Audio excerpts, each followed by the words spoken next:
Good afternoon and welcome to the COVID-19 update on Channels Television. I'm Millicent Nwonka. It's a 30-minute daily update on the coronavirus pandemic in Nigeria and across the world. First, some of the highlights. Today, disturbing figures from the Nigeria Center for Disease Control. 23 cases recorded in one day, bringing figures to 174 confirmed cases in Nigeria. How far is the decontamination efforts of the Lagos State government? We talked to a member of the Ministry of Environment, Lagos State. And the World Health Organization to discuss whether to change its advice and promote wider use of the face mask.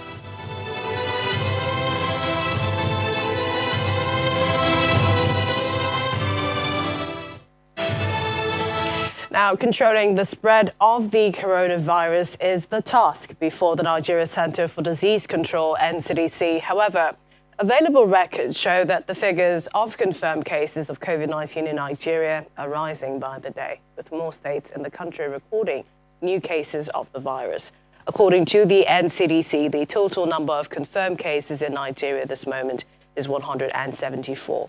Here's a state-by-state breakdown of the cases showing that Lagos now has 91 cases, the FCT 35, Osun State 14, Oyo 8 cases, Akwa Ibom 5, 4 cases in Edo, Ogun and Kaduna State. Bauchi has 3 cases, while Ekiti and Enugu have 2 each, with Rivers and Benue states recording 1 case each. So far, 9 persons have been discharged, with 2 deaths recorded. Now, Victim Support Fund is setting up a task force on COVID-19 to provide 1 billion naira worth of food and medicine. According to the chairman of VSF, General T.Y. Danjuma, retired, he inaugurated the committee on COVID-19, and the committee is mandated to provide palliative measures to internally displaced persons and other vulnerable groups around the country as part of its contribution to the national efforts on COVID-19. The task force will also provide 1 billion naira worth medical supplies, food, water, non-food items for IDPs and others who they say will face special challenges at this difficult time. At the committee, the task force is to be headed by Mrs. Toyosi Akerele Ogunsiji as a chairperson and has about 5 other members. Let's go over to the judiciary, where the Attorney General of the Federation and Minister of Justice, Mr. Bukar Malami, he has says that courts are expected to attend to matters that are urgent, essential or time-bound, even during the COVID-19 lockdown. Mr. Malami says speedy dispensation of justice is a cardinal principle in the justice sector reform, especially of this present administration, and therefore says that time-bound cases will be treated with dispatch and will be given the needed attention. The AGF explained that the Chief Justice of Nigeria's directive on the suspension of court sittings for an initial period of 2 weeks at the first instance is in tandem with the COVID-19 regulations 2020 that were signed by the President. To Ondo State, where the government has ordered the closure of its borders to neighboring states, Ekiti, Edo, Osun, Kogi, Ogun. And this is with effect from 6 p.m. today, April the 2nd, 2020. The state government gave the directive following the rise in the number of persons infected by COVID-19. A statement issued by the Commissioner for Information, Mr. Donald Ojogo, says the decision was taken after observing the trend and the possibility of the disease spreading into the state. The directive means that no vehicle will be allowed into the state from any of the neighboring states mentioned. According to him, a monitoring team, including security operatives, has been set up and mobilized to ensure the directives are followed to the letter. And the Nigeria Center for Disease Control earlier today tweeted a list of supplies received from the Jack Ma Foundation. You have them there on your screen. The total things that were received: face masks, the coverall gowns, the reagents and testing, and also the face shields. Ethiopia had received shipment of supplies from Jack Ma, founder of Alibaba, on behalf of the continent, and further sent Nigeria's theirs. So it also includes protective gear, test kits, for distribution. We hear that according to the NCDC, the list priority there has been given to states with the highest number of cases as at the time of distribution. So we have Lagos getting the highest number of face masks and also coverall gowns and face shields, followed by the FCT as well. Over in Ogun State, the government says it is doing a full blast with regards to its border closures and restriction of entry into the state by Friday, the 3rd of April. Earlier, the state governor, Dapo Abiodun, said that about 300 bed spaces for isolation and treatment of coronavirus cases in the state, with over 18 ventilators, have been provided across isolation centres there. He also launched the 28-bed isolation centre in Ikenne, the local government area, while assuring that adequate palliative measures are being worked out for the welfare of the people. Over in Anambra State, the COVID-19 enforcement team is working to ensure that every directive of the state government with regards to curtailing the spread of the dreaded virus is implemented to the letter. According to the State Commissioner of Police, Mr. John Abang, the police will continue to assist the state government in order to achieve the aim of the directive. The state government is also working on the provision of personal protective equipment for the frontline health workers who will be working in isolation camps should any case of COVID-19 arise in the state. And the Commissioner for Health there revealed that when he made a presentation to the Chief Medical Director of the state's teaching hospital in Oka. They have a suitable armor, for the battle they're going to be engaging in. So you see here the N95 face mask, then you have there the apparels, the gowns. So this all helps in making sure that our frontline staff, the healthcare providers, protect themselves. Now, in the wake of the COVID-19 pandemic, the Lagos state government is embarking on decontamination of the streets within the state. Experts from the Ministry of Environment who are handling the exercise complain that residents of the state are not staying indoors, which is making the exercise difficult. So far, 800 locations have been covered by the state government, and we hear that more will be done in the coming days.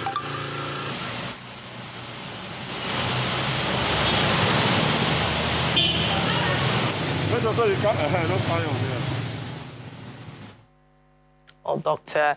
Oluwasegun, or rather Mr. Oluwasegun Benson, Vector Control Consultant, Ministry of Environment, Lagos State, joins us now. Thank you. Thank you for having me. So you're saying Nigerians, Lagosians essentially, are not complying. They're not staying indoors. Yeah, I tell you, it's been very difficult for us to work with the people, because the Mr. Governor gave the mandate that we should make sure everywhere is properly disinfected.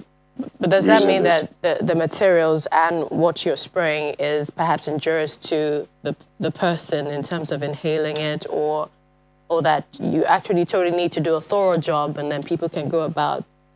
Yeah, we need to do a thorough job. So if the people are around, obviously it would, no matter, even if you're spraying water, you want people out of the way, So the thing is, we need people out of the way so that they can be indoors while we sanitize and decontaminate all the places that can be potential spread to the virus. So when after the 14 days window of shutdown is over, you're sure you're coming to a cleaner environment, from the bus stops to cluster areas.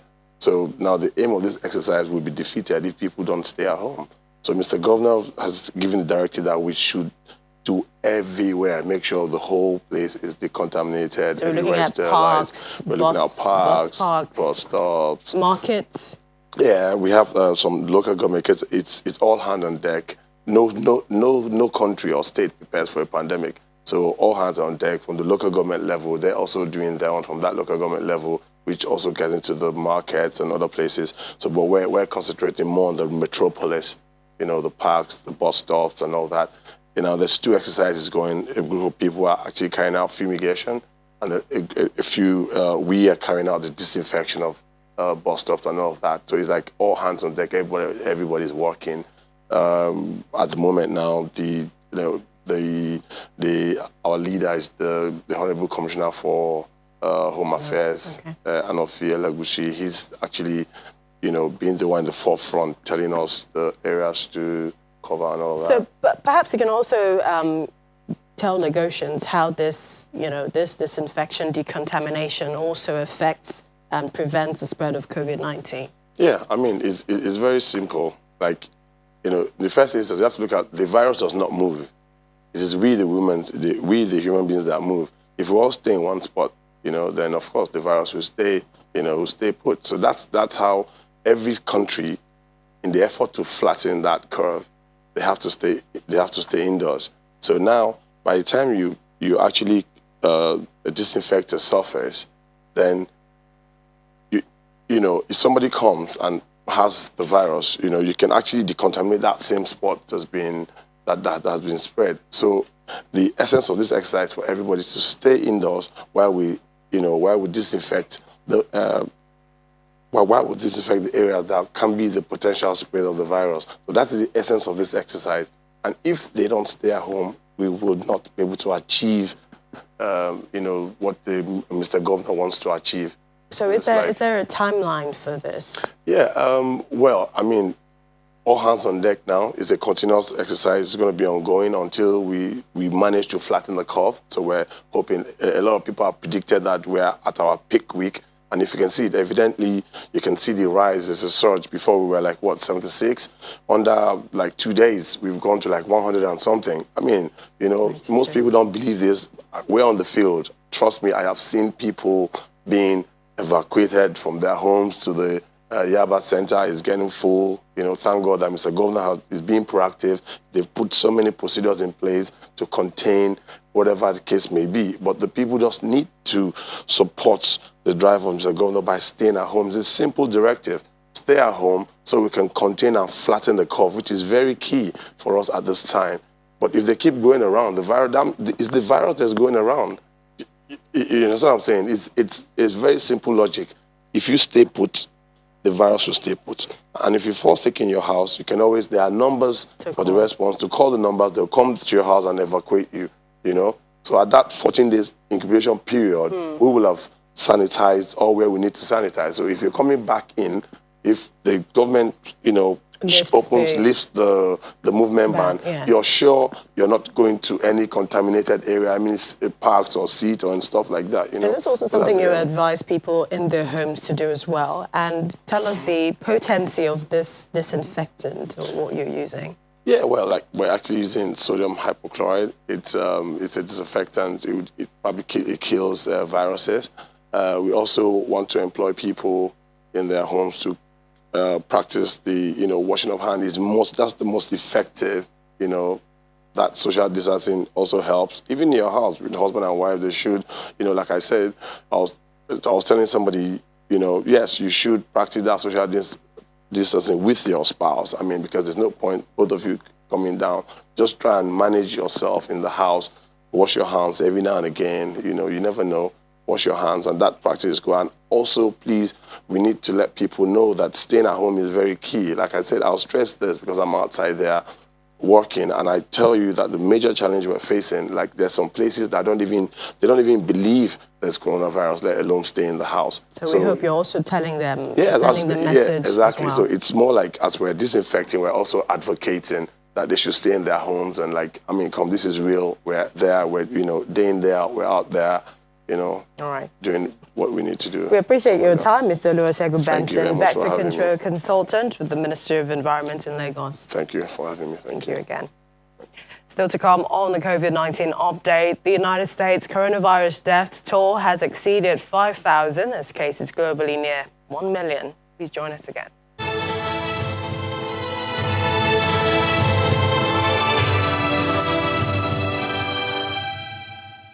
Welcome back. The situation in Benin City, the Edo State capital, does not seem to be encouraging as residents going about their normal daily activities. Our correspondent Jessica Olugbashire, who monitored the commercial district Mission Road, observes that stores are open and the social distancing order isn't being obeyed. So, we are not seeing another thing except all this, they call it a corona bucket, but we call it the bucket you use to sanitize your hands and wash your hands and to avoid all these disease. They say we should maintain social distance. So because of that, you can see how I block my shop with carton so that none of the customer can come close to me. So that is how I do my own. And I also have sanitizers. So each time I count money, I use the sanitizer to clean my hand in order to maintain the cleanliness. Well, for more measures to curbing COVID-19, joining us in the studio is Dr. K. Adeshola. He's a specialist family physician, also the first vice president of the Association of General and Private Medical Practitioners of Nigeria. Thank you for joining us, Mr. Adeshola. You're welcome. With the increasing number of COVID-19 cases in the country, it appears we're looking at a health emergency, which has been declared by the World Health Organization. How fast do we need to be setting up isolation centers across the country now? Well, I think setting up isolation centers is more or less like overdue. When you say how fast, maybe I will say as fast as maybe yesterday. We should preempt, we should learn from what is happening outside the country and see even countries that we thought were like insulated from this kind of pandemic. They are really breaking down. The health system is breaking down very fast. So the only solution and the best solution we have in Nigeria, because we don't have enough backup, if this thing should hit us, is just to be ready to go massively on the preventive level. And that's setting up isolation as soon as we pick people, take them out of the masses, and as well as great enlightenment. Because coming down to the studio, I was shocked seeing the way a lot of people are still found on the road. It's as if the people don't really know what we are talking about. Understand. This is one sickness that respects no boundaries, no status, no individuals. So how much more do we need to do? We have a lockdown in Lagos, in the FCT, Ogun State, fully compliant by Friday. Aren't these measures working? How much more sensitization do government agencies and others need to do? My practice is in Lagos, at Agege. Yesterday, I could see so many people on the road. In some places, as if nothing is going on. I think the people need to be betterly enlightened, and the government needs to be a bit harder on the people, because the protection of one is protection of all. So to be bad enough, if some few people are doing what is right, and then quite a number of people are still displaying the normal Nigerian indiscipline, this particular case will not work away for all of us. Perhaps another issue is also the social distancing with regards to how many people can do it, and do they understand what it means to socially distance yourself from... If we are to face reality with the kind of status we have in this country, it's quite a bit difficult. If you go around in Lagos, quite some suburb, find 8-10 people in a room, in a bedroom apartment. Such people is so difficult. And that's why the earlier they know not to import the disease into such a setting, the better. Otherwise, corpses will be so many and will not be able to cope with. How fast do you think increasing testing by the NCDC would help eliminate some of the suspected cases, confine those who are positive, and perhaps so people can get back to their daily lives? Yeah, I think the major challenge we have with NCDC testing is not that they don't know that we should have more testings, but the materials are not just there. So you can't just go around testing everybody. They want to wait and make sure some people are showing signs. There are reasons for you to, before they deploy the few testing kits that are available. Otherwise, if we were to have it the way it should be, everyone that has little or close to or contact should be tested, so that we'll be able to know the proper infection fatality rate, and not just the case. What we are seeing now are those that have complained, that have come to the hospitals, that are suspected, are those that have been tested. Whereas a lot of people out there have had contacts with them, and we don't really know the figure. Tell us fact, fiction. Some people say that drinking or spraying disinfectant on your body or sanitizer would help prevent COVID-19. Wow. I wonder how you're going to spray insecticide or what on your body. But I think the frequent use of the alcohol-based sanitizer is what we are promoting, and everybody should embrace that. And that comes secondary to where there's no access to water and soap. Where we have access to water and soap, it's the best thing to do, and you wash as long as 20 seconds. Why we're saying this is because the water and the alcohol, I mean the soap, is able to break the covering of the coronavirus and break them down so that they become ineffective. So doing it and doing it long enough breaks down the fatty layer that covers the protein particles, and that makes it to disintegrate. All right, Dr. K. Adeshola, a specialist family physician, thank you for joining us on the program. You're welcome. To Abia State, where the state government has reiterated its commitment to keep citizens safe from the coronavirus pandemic. In a broadcast to the people of the state, the governor, Okezie Ikpeazu, said the measures put in place is not to witch hunt or starve citizens, as efforts are being made by his administration to cater for the challenges during the period. Government has mandated these agencies responsible for consumer protection to go around, sell surplus, and take necessary steps against all traders and service providers who have increased their prices without reason. This is the period we are expected to showcase our humanity and be our brothers' keepers, and not an occasion to seek to exploit our hapless and helpless brethren. All those involved in these shameful practices are directed to cease forthwith, or an example will be made of them. Let me also call on Abians to cease panic buying and stockpiling of petrol, kerosene, and other petroleum products, as they are available in stations which are exempted from lockdown. Keeping petroleum products in the houses exposes occupants to the risk of fire outbreaks, and we need everyone to remain safe. I wish at this juncture to thank well-meaning Abians and corporate organizations who have made donations to us in our bid to fight this virus. And the death toll from the coronavirus pandemic in the U.S. has gone above 5,000, as there were 884 deaths in 24 hours in the country. That's a new record. This comes as global death toll from the disease surpasses 47,000, the number of cases going beyond 941,000. The head of the World Health Organization, Tedros Ghebreyesus, says 1 million people will be infected with the coronavirus within days. There have so far been over 930,000 infections and at least 47,000 deaths globally. Meanwhile, the WHO says it will discuss whether to change its advice and promote wider use of face masks.